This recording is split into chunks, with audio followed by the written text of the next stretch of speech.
I am woman, hear me roar, in number too big to ignore, and I know too much to go back to pretend. 'Cause I've heard it all before, and I've been down there on the floor. No one's ever gonna keep me down again. Oh yes, I am wise, but it's wisdom born of pain. Yes, I paid the price, but look how much I gained. If I have to, I can do anything. I am strong, I am invincible, I am woman.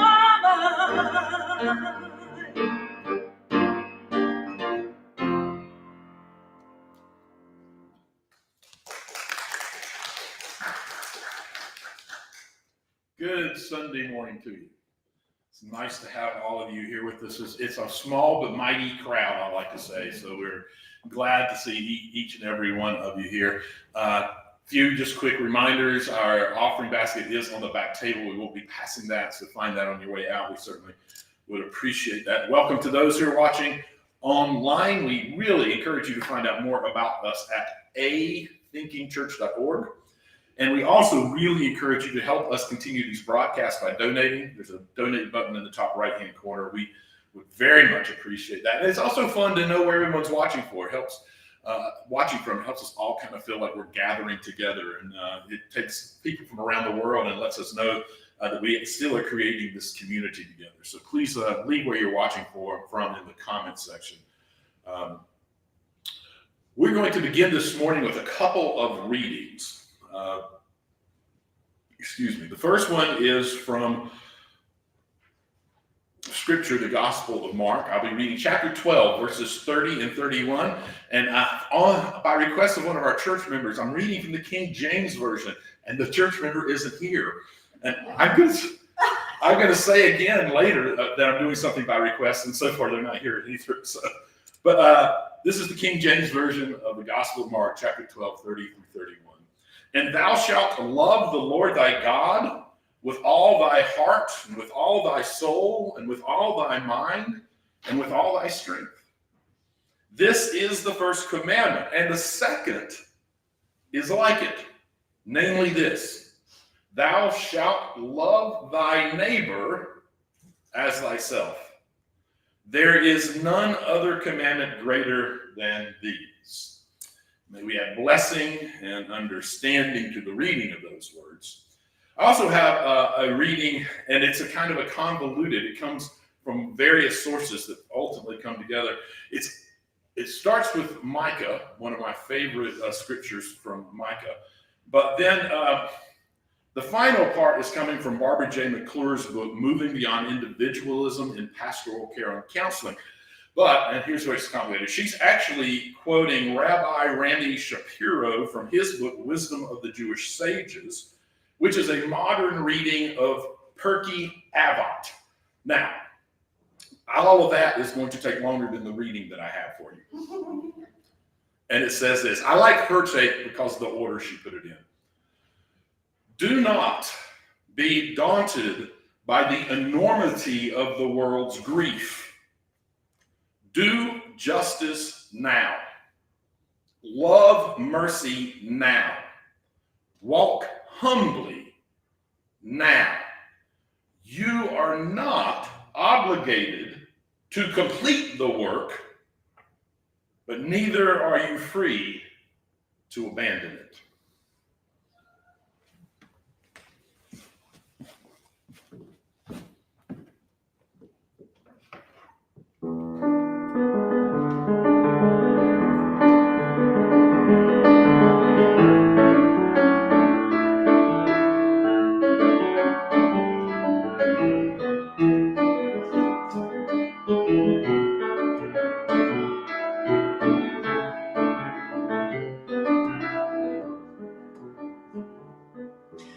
opened a bank account when I was 9 years old. I closed it when I was 18. I gave them every penny that I saved, and they gave my blood and my urine a number.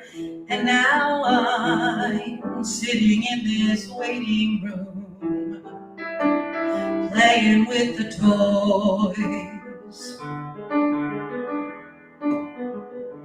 I am here to exercise my freedom of choice. I passed their handheld signs, I went through their picket lines, I gathered when they saw me coming, shouted when they saw me cross. I said, why don't you go home? Leave me alone, I'm just another woman lost.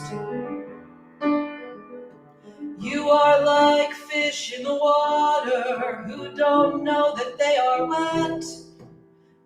As far as I can tell, the world isn't perfect yet.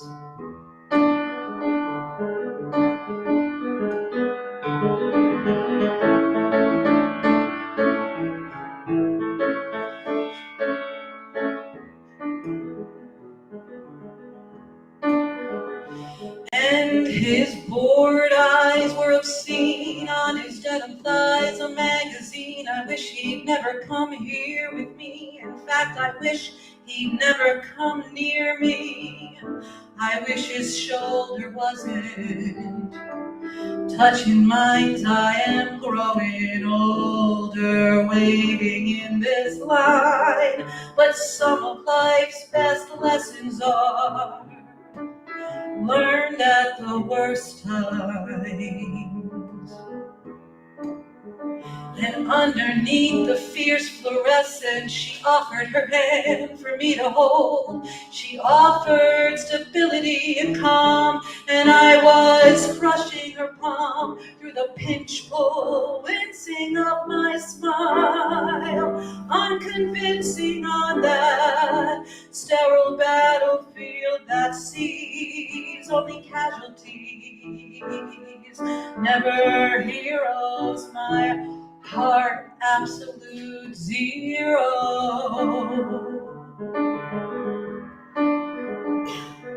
And Lucille, your voice still sounds in me. Yeah, mine was a relatively easy tragedy. The profile of our country looks a little less hard-nosed, but you know that picket line persisted, and that clinic since been closed. They keep pounding their fists on reality, hoping it will break. You know, I don't think there's one of them who lives a life free of mistakes.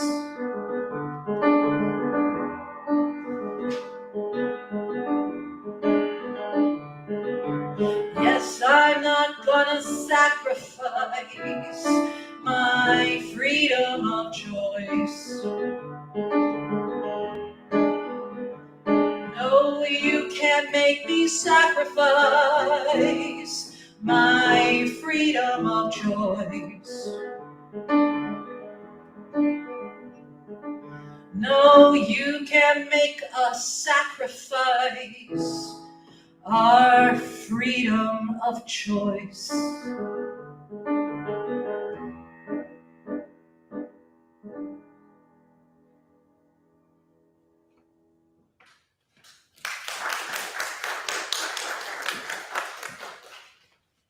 Thank you for that, Stephanie.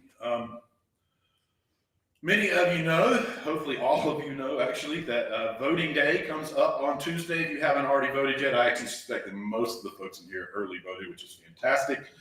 So most of you, or some of you I know, will be glad to know that means that this is the last Sunday, at least for a little bit, where Mark is very political. But Mark will be very political today. But in this particular case, I'm going to do something I don't do a lot of. Someone, when I gave a message earlier this year, asked me to please repeat that message before voting day. And then this week, I had two different people vaguely reference it and say, oh, we're going to hear it again. So I've gone back and reworked it a bit and even given it a new title. But today's message is entitled, Vote for Choice, Vote for Love. This summer, the Supreme Court of the United States of America made a ruling that ended Roe versus Wade. And in making that ruling, they took away the rights from a majority of people in the U.S. And as I understand it, in its history, the U.S. Has never had a Supreme Court remove rights from that many Americans. Now, in making the ruling, they betrayed what the Declaration of Independence called the unalienable right of life, liberty, and the pursuit of happiness. And in making that ruling, they relegated an already marginalized group even further into being treated as second-class citizens. They brazenly ignored the oath of their office, which is to administer justice, and instead administered the autocratic desires of a particular group of elected officials. They used an intentionally corrupted understanding of Christianity to make a decidedly unloving and unjust decision, which is markedly unchristian thing to do. The thing is, even the very conservative Southern Baptist Church has known for most of its existence that an anti-choice stance is an anti-Christian stance. You see, you've got to remember that the Southern Baptist Church passed resolutions in 1971, 74, and 76, which endorsed access to abortion, going as far as saying that the government should play a limited role in the issue. The thing is, while abortion wasn't that big of an issue for white evangelicals, racism was, white supremacy was, and desegregation was. And they just happened to realize that they couldn't effectively run on that platform anymore. So after years of sort of calculating this out, they discovered that the thing they could win the South with and divide the masses with was abortion. As Methodist minister David Barnhart has pointed out, the unborn are a convenient group of people to advocate for. They never make demands of you. They are morally uncomplicated. Unlike the incarcerated, addicted, and the chronically poor, they don't resent your condescension or complain that you are not politically correct. And unlike widows, they don't ask you to question the patriarchy. Unlike orphans, they don't need money, education, or child care. Unlike aliens, they don't bring all that racial, cultural, and religious baggage that you don't like. They allow you to feel good about yourself without any work at creating or maintaining relationships. And when they are born, you can just forget about them because they cease to be unborn. He then goes on to say, you can love the unborn and advocate for them without substantially challenging your own wealth, power, and privilege, without reimagining social structures, apologizing, or making reparations to anyone. They are, in short, the perfect people to love if you want to claim you love Jesus, but actually dislike people who breathe. Prisoners, immigrants, the sick, the poor, widows, orphans. All of the groups that are specifically mentioned in the Bible, they get thrown under the bus for the unborn.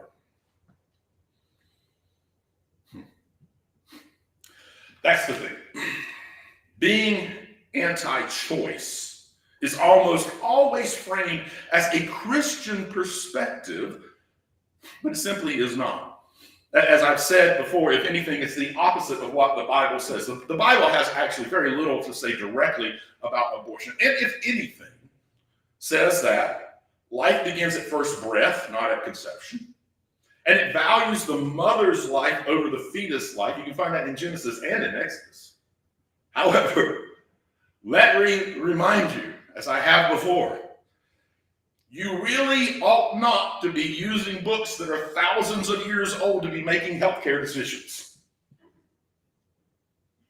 But if you do want to use your Bible to inform your thoughts on abortion, there is one biblical perspective that I actually very strongly believe that you should use. And that perspective is the overarching message of what the Christian faith is supposed to be about. It is the biblical hermeneutic of love. As Mark records Jesus saying in today's reading, "You shall love your neighbor as yourself. There is no other law greater than this." So, let's do this. Let's apply that core understanding, that core question of is it loving, to some facts about abortion. It is a fact that for men, if they so choose, their sex life does not risk their future. It's also a fact that lack of access to safe abortion prevents women from that same reality. Among other things, not having your sex life risk your plans for your future makes a person more fully capable of having life in liberty and the pursuit of happiness. So if the question is it loving? Then I ask you, is it loving to deny anyone that kind of hope, happiness, and future? It is a fact that legal abortions recognize a woman's right to full bodily autonomy rather than having fewer rights than the fetus. If the question is it loving? Then I ask you, is it loving to deny anyone that kind of recognition and the rights that come along with it? It is a fact that access to safe abortion prevents medical harm and even death. The fact is that women are about 14 times more likely to die during or after having given birth than to die from complications of abortions. If the question is it loving? Then I ask you, is it loving to deny anyone care that could save their lives? It is a fact that people who receive abortions are less likely to have mental health issues than those who wish to have an abortion but are denied that right. If the question is it loving? Then I ask you, is it loving to deny access to a future with better mental health? It is a fact that people who are denied abortions are more likely to become unemployed, to be on public welfare, to be below the poverty line, and to become victims of domestic violence. It's a fact. And if the question is it loving, then I ask you, is it loving to deny anyone that kind of care that helps ensure a life that is not so unnecessarily full of life-altering struggles? It is also a fact that banning abortion creates a system that favors the rich, who I promise you will continue to get safe abortions. And because of the economic disparity in the U.S., it also makes it a racial issue. If the question is it loving? And I do believe that is basically the most important question the Bible asks us. Then I ask you, is it loving to deny people access to safe and needed health care based on their financial status or their race?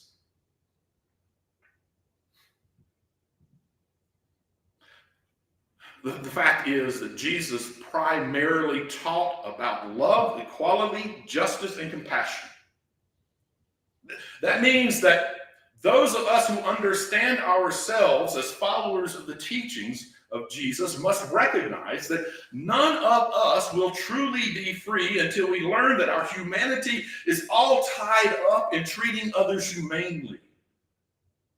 And not only that, but also then acting out of that understanding, calling out injustices every time we see them, working towards equality for all people, asking the question, is it loving?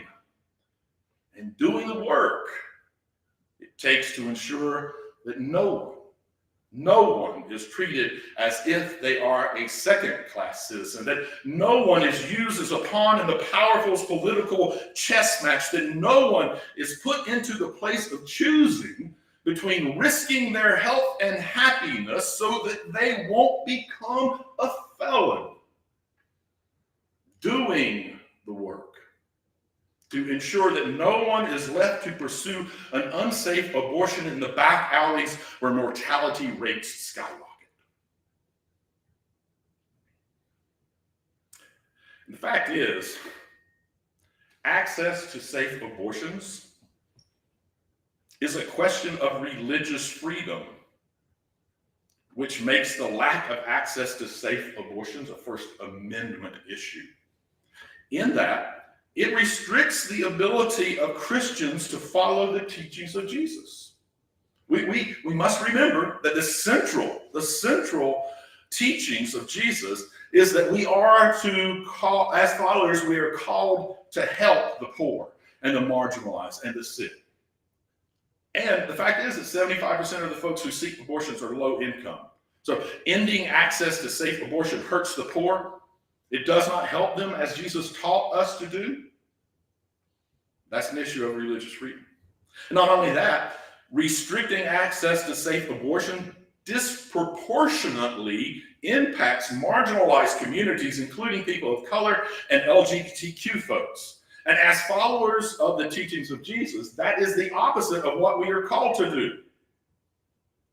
That is an issue of religious freedom. And it's also true that study after study have shown that the lack of access to safe abortions can put a woman's physical and mental health at risk, and even carrying a pregnancy to terms can be a health risk for some women. Jesus taught us to care for the sick. Laws that ensure more women will be dealing with physical and mental illness are the opposite of that. That is an issue of religious freedom. So let's talk about a few things that you can do right now. If you live in a state where abortions are still legal, like we do in North Carolina, volunteer to be an escort at a local clinic, like my wife and I do. We were just there yesterday. And if that's physically difficult for you to do, consider just making a donation to them.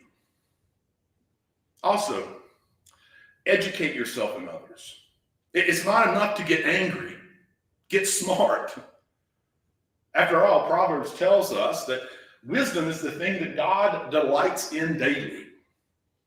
The more facts we know and the more we educate those around us, the more likely we are to have an understanding nation on this issue.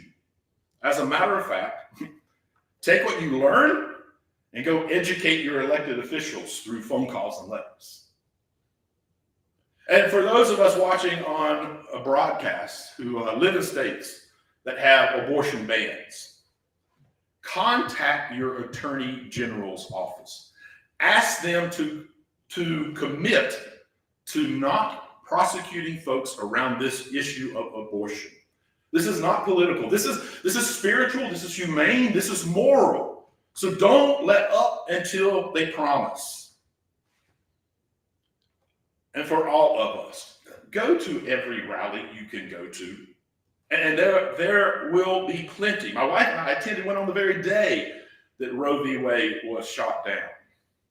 Go because the bigger the rally, the more politicians and more media outlets will pay attention to it.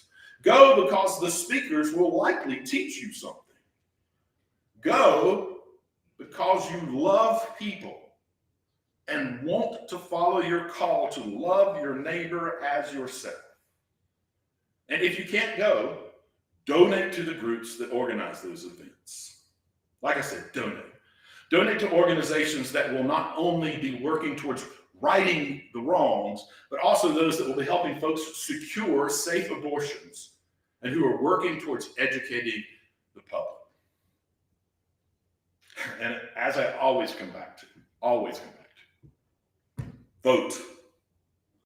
This week, I can't emphasize enough the importance of that vote. If you've not already voted, please make a plan to vote on Tuesday and make it happen. Not only that, help others to get registered and help them get to the polls. You see, the majority of Americans believe in the right to reproductive choice, almost 80%. But we have yet to do the work needed to elect officials to represent the will of the American people. This midterm election is probably the most important midterm election in the history of our nation. Get out and vote. The question is it loving? Is it loving? The anti-choice stance is not only not loving, it is downright dangerous. It is controlling. It preys on the poor. It is marginalizing. It puts women's health at risk. It doesn't recognize women as people with full autonomy over their own bodies. It is immoral, inhumane, and anti-Christian. We, you and I, must do what it takes, whatever it takes, to protect the ones we love, because that is the loving thing to do. And as followers of the teachings of Jesus, it is not simply what we are called to do, but it is what we must do until justice, equality, and love prevail.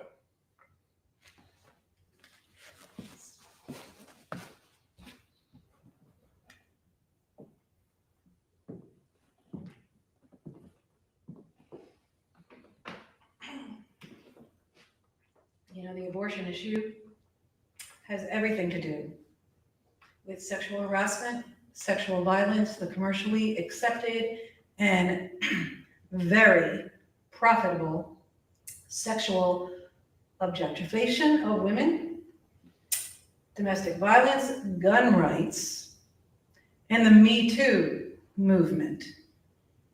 Backlash for the Me Too movement, the way mass incarceration was backlash for the civil rights movement. This song was performed by a collection of diverse female musical artists at the Grammy Awards in 2018. Introducing this song, Janelle Monáe said, "We come in peace, but we mean business." The women, including Cyndi Lauper, Andra Day, and the Resistance Revival Chorus, were singing in support of the central artist, the songwriter Kesha, who is the victim of being drugged and raped by her music producer, Dr. Luke, in 2005 when she was 18 years old. She's alleging subsequent sexual harassment and gender discrimination in addition to the violent crimes. She's been in a legal battle for more than a decade. He has countersued her for defamation based upon a text she sent to Lady Gaga. The New York Manhattan Court, an appellate court, upheld Dr. Luke's claim for defamation. And most recently, Kesh has been forbidden from bringing critical evidence supporting her claim, specifically handwritten notes by her lawyer from 2005 corroborating her claims of being drugged and raped by Dr. Luke. The American courts seem to be siding with him, not her. And in 2018, Kesh's song lost the Best Song Award to Ed Sheeran's song called The Shape of You. I say this again, American misogyny is real.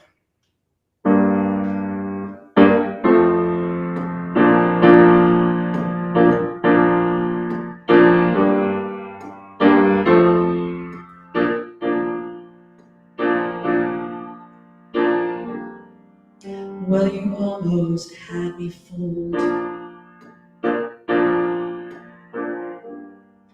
Told me that I was nothing without you. Oh, but after everything you've done, I can thank you for how strong I have become. 'Cause you brought the flames and you put me through hell. I had to learn how to fight for myself. And we both know all the truth I could tell. I'll just say this is, I wish you farewell. I hope you're somewhere praying.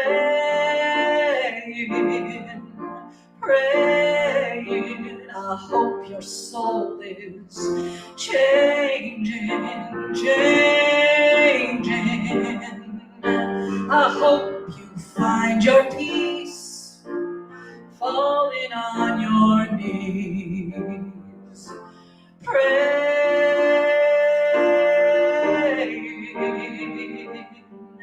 I'm proud of who I am. No more monsters, I can breathe again. And you said that I was done. Well, you were wrong, and now the best to come. 'Cause I can make it on my own. Oh, and I don't need you. I found the strength I've never known. I've been through it, I've been burned. Oh, when I'm finished, they won't even know your name. You brought the flames, you put me through hell. I had to learn how to fight for myself. And we both know all the truth I could tell. I'll just say this is, I wish you farewell. I hope you're somewhere praying. I hope your soul is changing. I hope you find your peace falling on your knees. Oh, sometimes I pray for you at night. Oh, someday maybe you'll see the light.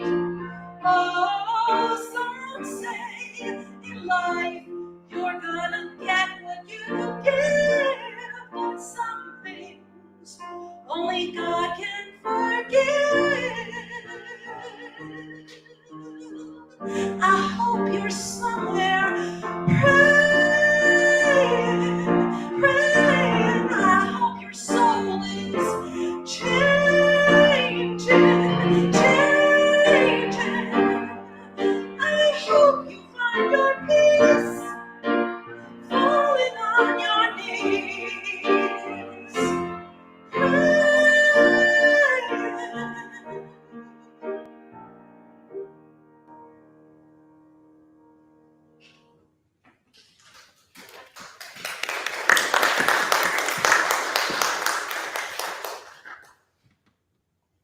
I hope you're somewhere praying. I hope your soul is changing. Many of you know, as I put together my book of prayers, I continue to understand prayer in broader ways. And frequently when we come to this moment, I ask you to accept this prayer as a meditation, if that is better for you, or to just grab the words that are best for you, or to pray along with it. Today we're going to switch it up a little bit, and I'm going to ask those of you who prefer types of meditation to accept this, and those who prefer prayer, accept this bit of meditation reading as a prayer if you so choose.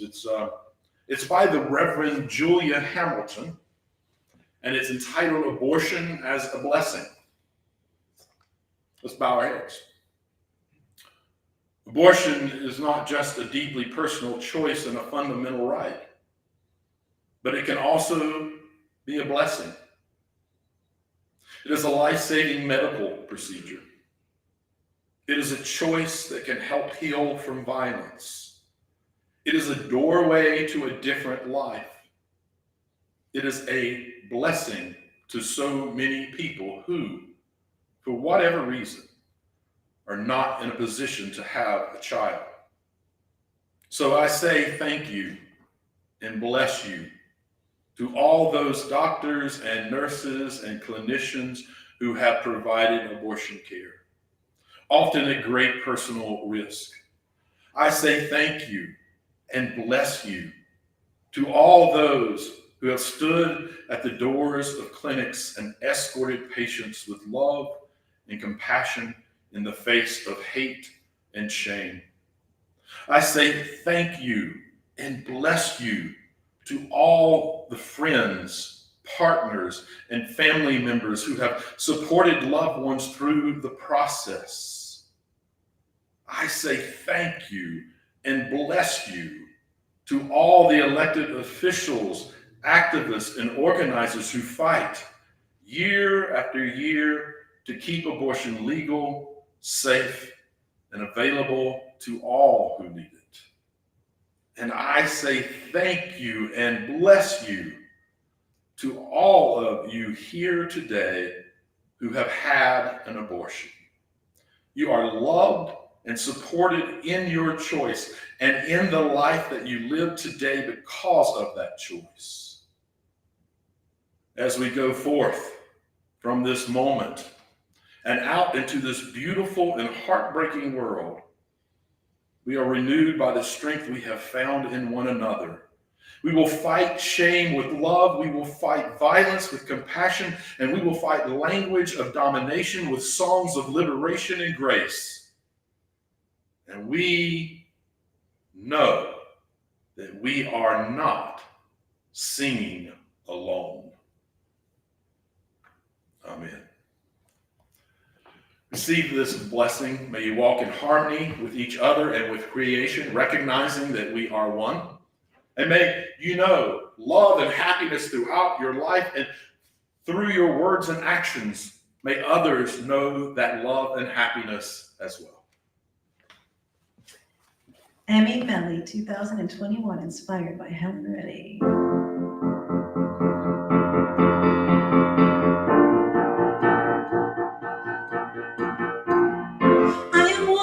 I am fearless, I am sexy, I'm divine, I'm unbeatable, I'm creative, honey, you can get in line. I am feminine, I am masculine, I can do anything I want. I can teach you, I can love you, if you've got it coming